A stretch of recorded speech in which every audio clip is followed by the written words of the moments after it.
नमस्ते, प्रणाम। आप लोग कैसन बानी लो? उम्मीद बा कि स्वस्थ मस्त अच्छा होखम लो।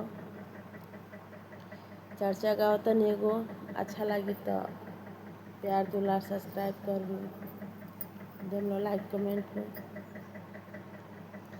शिव गुरु आंगनवा में 4 गो कोठरी, अरे 4 गो कोठरिया ए भोला जी। शिवाजी के आंगनवा में 4 गो कोठरिया, अरे 4 गो कोठरिया ए भोला जी। अरे ए भोला जी, एगो हमारो के चाही ए भोला जी, एगो हमारो के दिहती ए भोला जी, एगो हमारो के दिहती ए भोला जी। पहिला कोठरिया हो ब्रह्मा जी के दिहनी, अरे विष्णु जी के दिहनी ए शिष्या। पहिला कोठरिया हो ब्रह्मा जी के दिहनी, अरे विष्णु जी के दिहनी ए शिष्या। अरे ए शिष्या, भाई भाई के कमाइया ए शिष्या, भाई भाई के कमाइया ए शिष्या। का कहतड़ी शिष्या भोले जी से? कहतड़ी, शिवाजी आंगनवा में 4 गो कोठरिया, अरे 4 गो कोठरिया ए भोला जी। अरे ए भोला जी, एगो हमारो के दिहती ए भोला जी, एगो हमारो के दिहती ए भोला जी। भोला जी का कहतनी,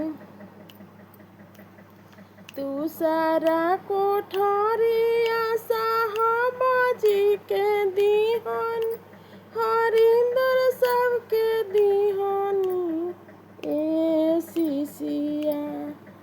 दूसरा कोठरिया हरिंदर जी के दिहनी, साहब जी के दिहनी ए शिष्या। अरे ए शिष्या, चर्चा करही के बेरिया ए शिष्या। शिष्या का कहतरी गुरु जी से?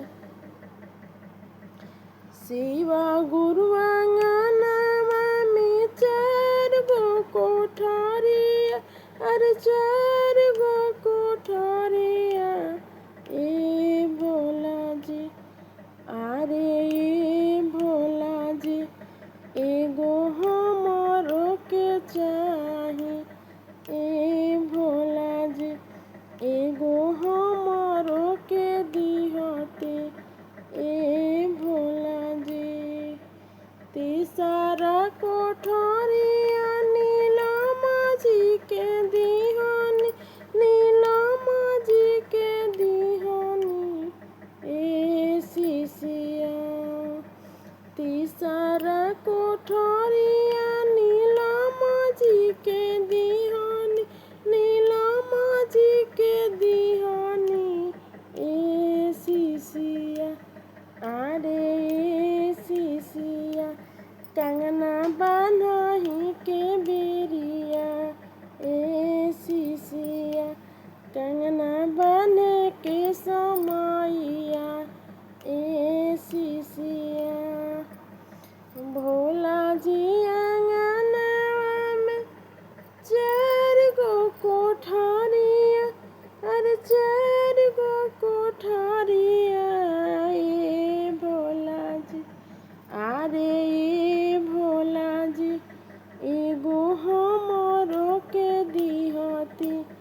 चर्चा कर के समैया ए शिशिया पहिला में दया मंगिहा दूसरा में चर्चा और दूसरा में चर्चा ए शिशिया अरे शिशिया नमन करही के बेरिया ए शिशिया नमन करही के बेरिया ए शिशिया